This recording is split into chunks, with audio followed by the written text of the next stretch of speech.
The Baja California Peninsula is a place where the desert meets the sea and is quickly becoming a top destination for RVing adventure seekers. With mild winter temperatures, it offers a haven for anyone looking to escape the cold of winter. And with so many activities to choose from, like water sports, wildlife viewing, and off-roading, it completely blew our expectations out of the water. Yeah, our one complaint is that we were only able to stay for 4 months. Today, we want to share with you everything we learned on our first trip to Baja.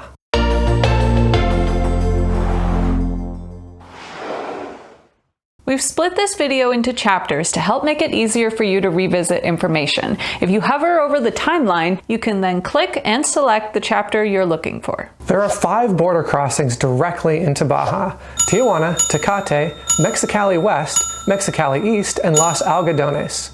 We went into Mexico at the Mexicali East crossing, which was convenient for our 25-foot travel trailer because the lanes were large and the immigration office was right next to the inspection station where we parked. Coming back, we went through Tecate, where things were tighter, and we wouldn't recommend this one for big rigs.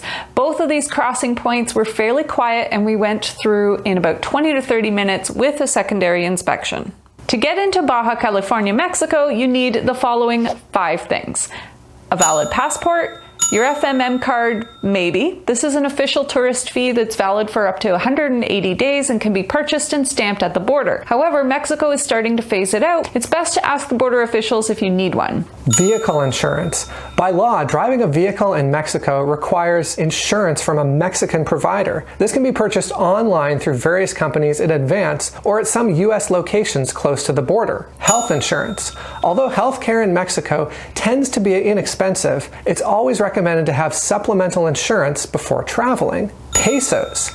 Many small towns and businesses are cash-based, so be sure to bring some along. Banks and ATMs are common in most towns, so you can withdraw more as your journey continues. Large grocery stores are often the best bet to find a safe ATM. Bringing a personal vehicle to Baja does not require a temporary vehicle importation permit. However, if you're leaving a vehicle or trailer behind, long-term storage does require a tip that should be left with the storage facility. Bringing cats and dogs is possible with proof of rabies vaccination. The pet must be appropriately restrained at the border inspection, and their food, up to 50 pounds permitted, must be fully sealed and in the original packaging. However, just because this is all you need to get your pet into Mexico doesn't mean that this is all you should do. Having them on flea and tick medications, regularly deworming them, and only giving them purified drinking water will help protect them while traveling with you too. We recommend speaking to your veterinarian before leaving to discuss your pet's unique situation. Items such as weapons, drugs, and certain grocery items should all be left behind.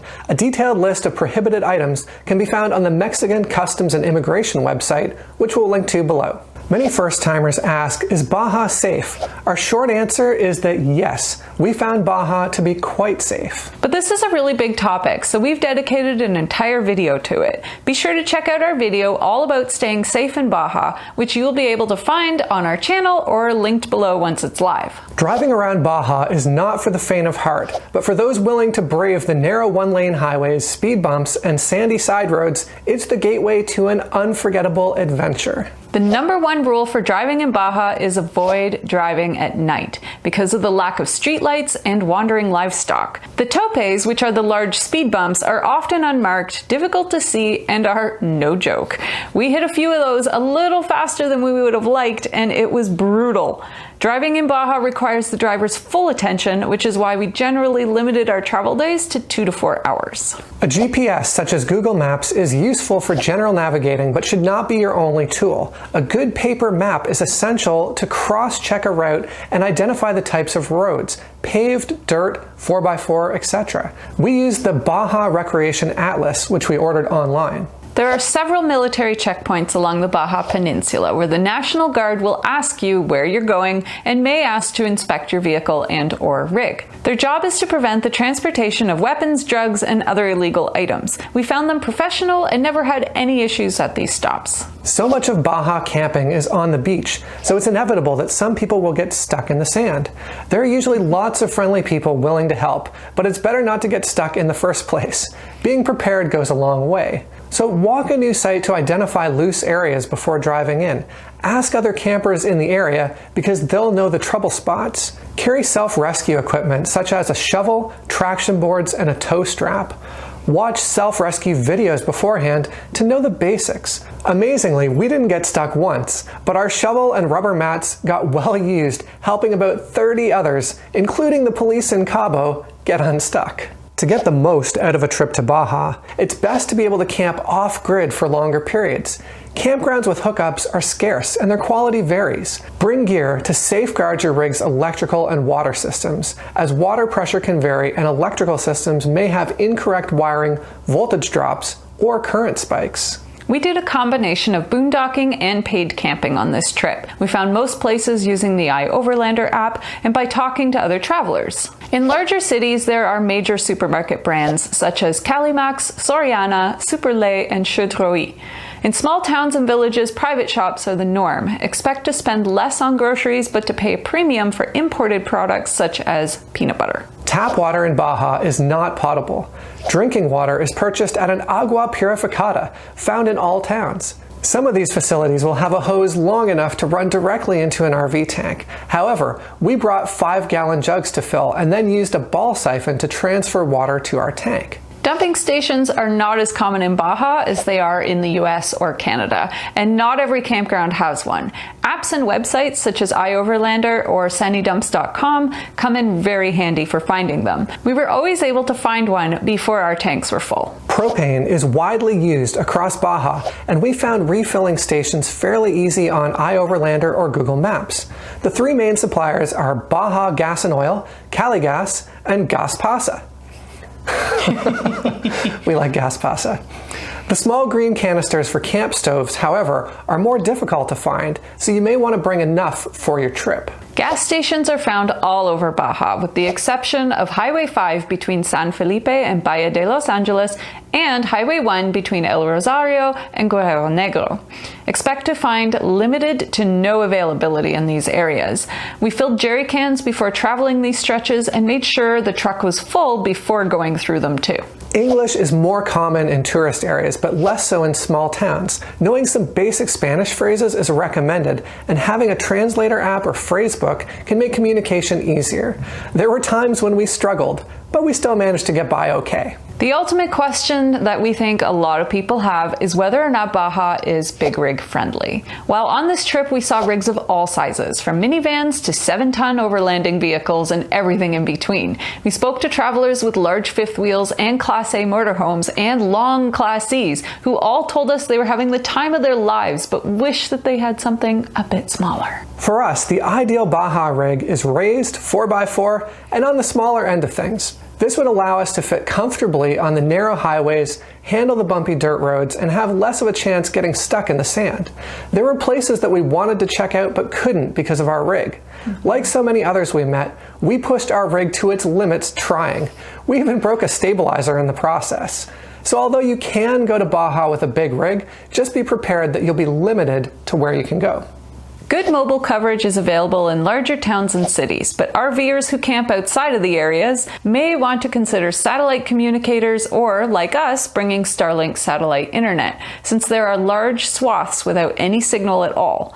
If you don't have a backup communication option, you may need to rely on locals or other travelers that do. On top of Starlink, we also purchased data-only SIM cards and used a VoIP phone app to be able to make calls. We have an entire video on this linked here. Another cheap option is waiting until you get to Mexico and then buying a Mexican SIM card and mobile plan from Telcel. Outside of cell range, many of the rural restaurants and campgrounds had Wi-Fi, but of varying quality. There's a lot of different options, but no matter which way you do it, having a communications plan is important for your safety and the peace of mind of your friends and family at home.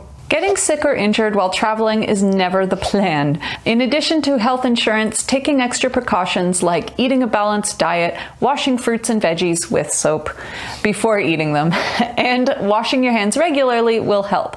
Having a good first aid kit is essential in remote areas, and medical care is available in cities for more serious issues. Be sure to have all of your prescriptions filled and appropriate documentation with you. You can find details on the Customs and Immigration site linked below. Medical costs are generally lower in Mexico. We had our teeth cleaned at a dentist in La Paz for a fraction of what it would cost in Canada.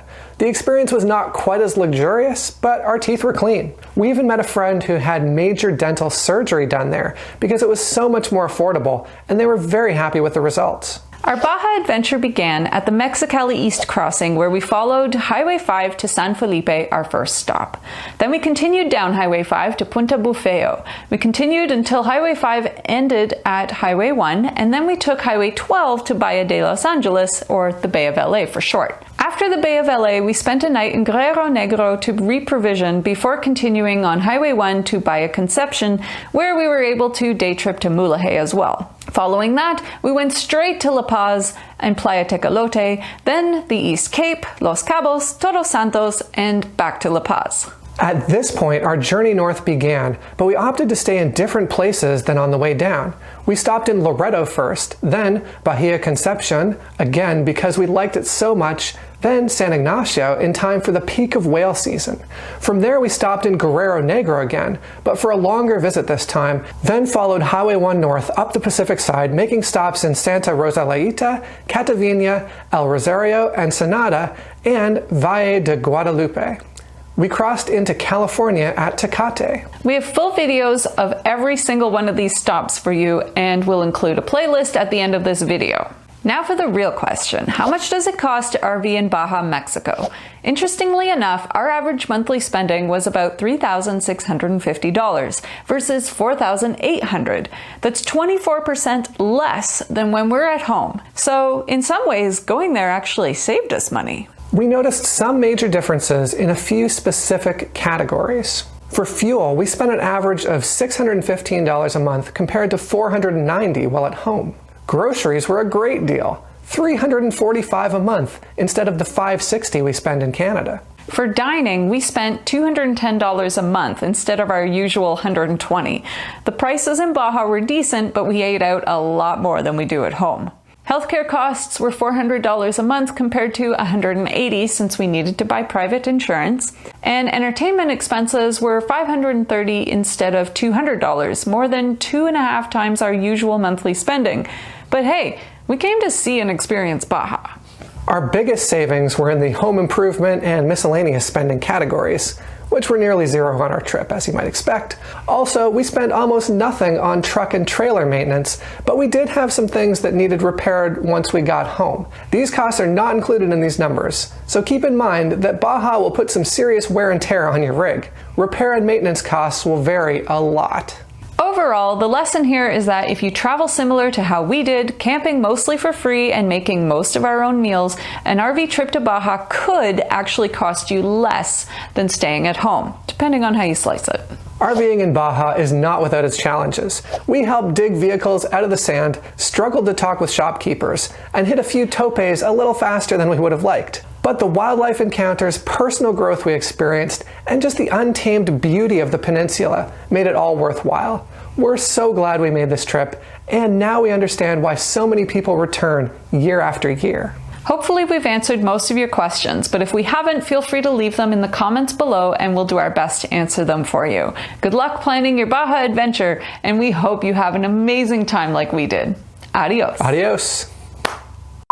Adios. Amigos. That's it.